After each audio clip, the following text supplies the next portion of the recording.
mischievous is a 63-foot skipper liner, 16-foot wide beam, built in La Crosse, Wisconsin. When we got this boat, we put new carpet in, new windows, new paint job. We just fixed it up and freshened it up. Lots of things probably happened on this bar. When we got it, it wasn't in this good a condition, but it was in this spot. We don't know if they traded the boat off because it was old and worn out, or if the Minnesota Vikings deal kind of says, well, maybe we don't want this boat anymore, and nobody ran it. Well, I tell people, if you really want to know about it, you just punch up Minnesota Vikings scandal, and it's quite an interesting read. Hey, Vikings been doing this since the beginning of time. Real life Vikings on boats from village to village, taking all the food and your women.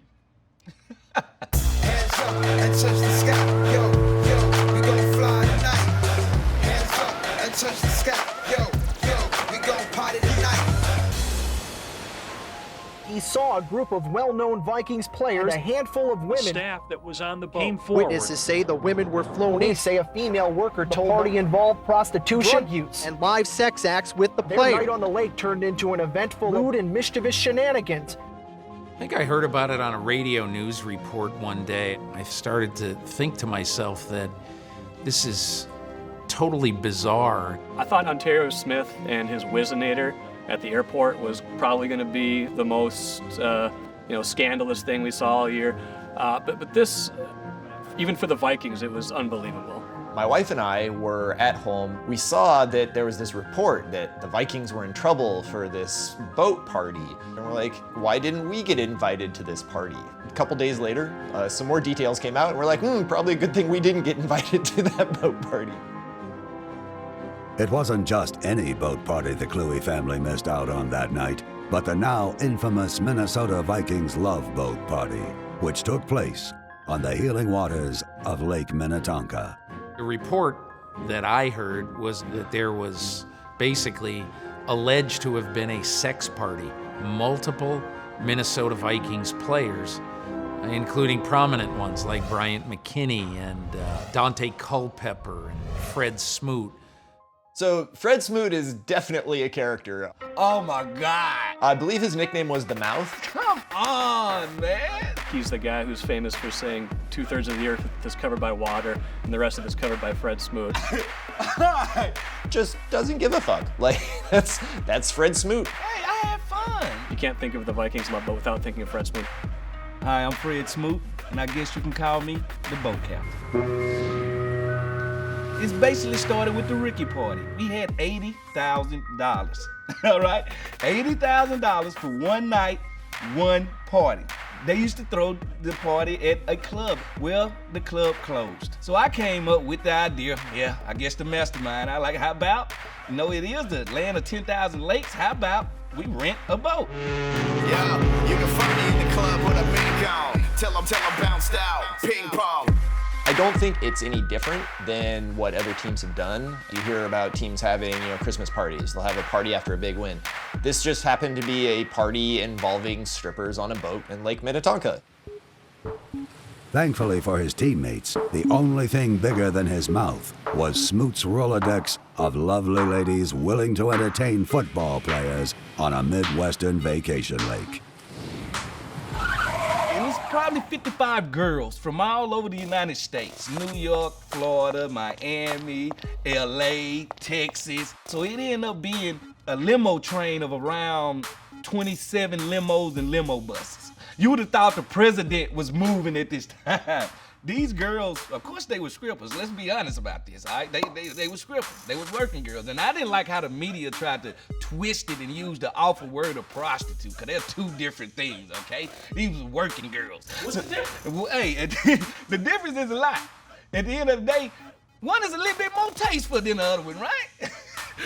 This is exactly what the cliche is about what people think that NFL players do in their off time. They're all, with these wild parties, they're doing all these things that you're not supposed to do. See, people have to understand this. We were a group of 20-year-olds with millions of dollars in our pocket. What do you expect guys to do, all right? They're going to have fun, and they're gonna semi-find a little trouble on the way to having their fun. Captain Smoot and his band of Vikings did their best to stay completely under the radar of the curious locals who called Lake Minnetonka their home. I know whoever lived near there had to be like, what is going on right now? You seeing all these gigantic guys get off here and like girls dressed in bikinis and stuff like that. It got there, got a little X-rated.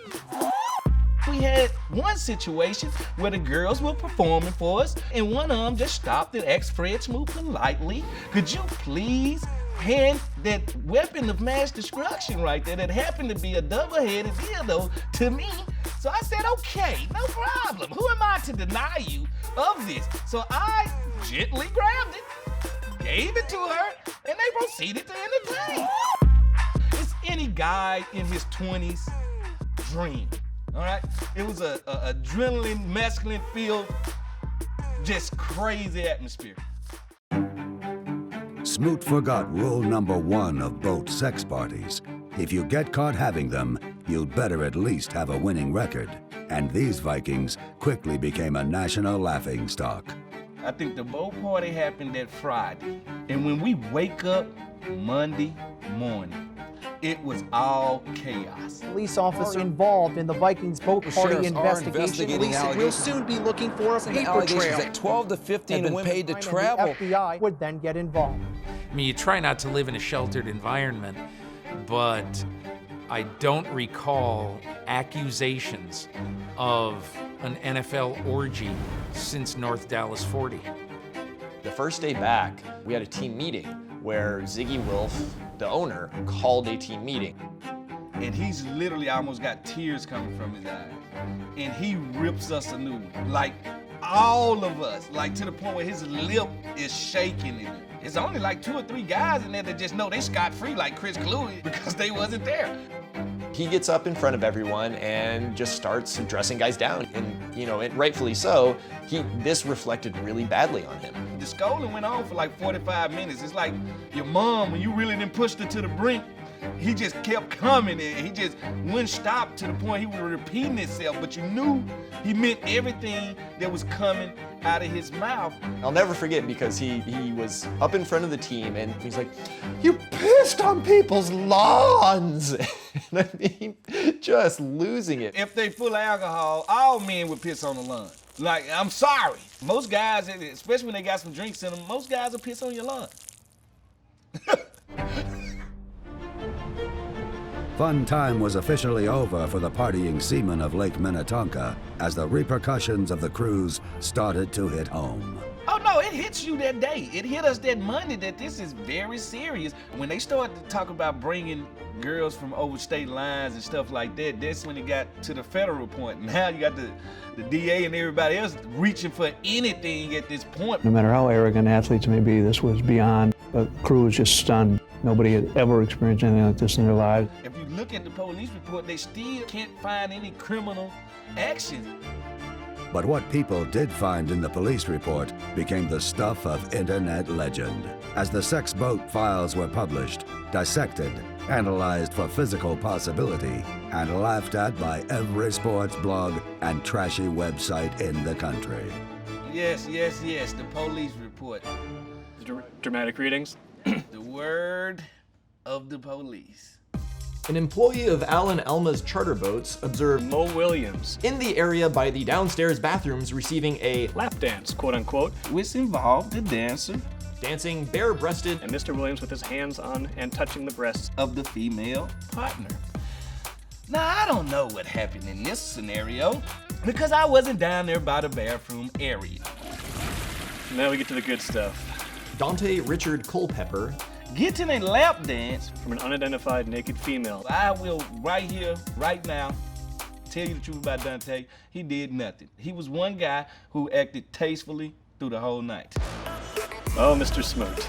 Employees aboard the charter boat reported that they saw one Frederick Smoot holding a double-headed dildo and moving the dildo while each end was inserted into a vagina of 2 women. Ha! Ha! After a period of time, one of the women got up, And Mr. Smoot continued to manipulate The dildo inside the other woman. so harshly worded. Now, if you want the real report from the Smoot report, this is how things went. I handed her the dildo, and they continued to do what they do. I don't remember manipulating it in any kind of way, but I did hand them the item. Last one. Oh, Big Mac. Redacted and Redacted reported that they saw Bryant McKinney. Who is 6'6", 340 pounds. He's hard to miss. They saw Mr. McKinney along with 3 other unidentified males Receiving oral sex from 4 women while the men were seated in deck chairs on the boat. Oh, yeah. Oh, there's more. He picked up a naked woman, placed her on the bar in the lounge area. and commenced to perform oral sex on the woman. When we read the police report, no questions came up about it in the locker room. Did hits action happen? And let's just say guys just smiled. I don't know what truly happened, but down south, it's no offense, we call it just running through the okra patch. I don't know if you've ever been barefooted and running through an okra patch. You know how slimy that feels? It's what you're thinking in your head. It's a very slimy situation that's just hard to get yourself out of. That's why it's called running through the okra patch. While the story dominated the sports media landscape, the actual criminal proceedings ended with a whimper.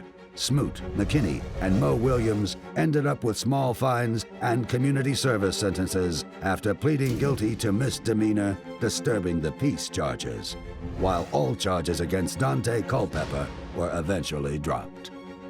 Going through all this stuff for a disturbing the peace on a lake. Went through all that, names smeared. Some guys almost lost their families. Some guys even lost their job. Like, guys got cut. So all that for disturbing the peace. You know, I thought that was unbelievable. I thought it was unbelievable.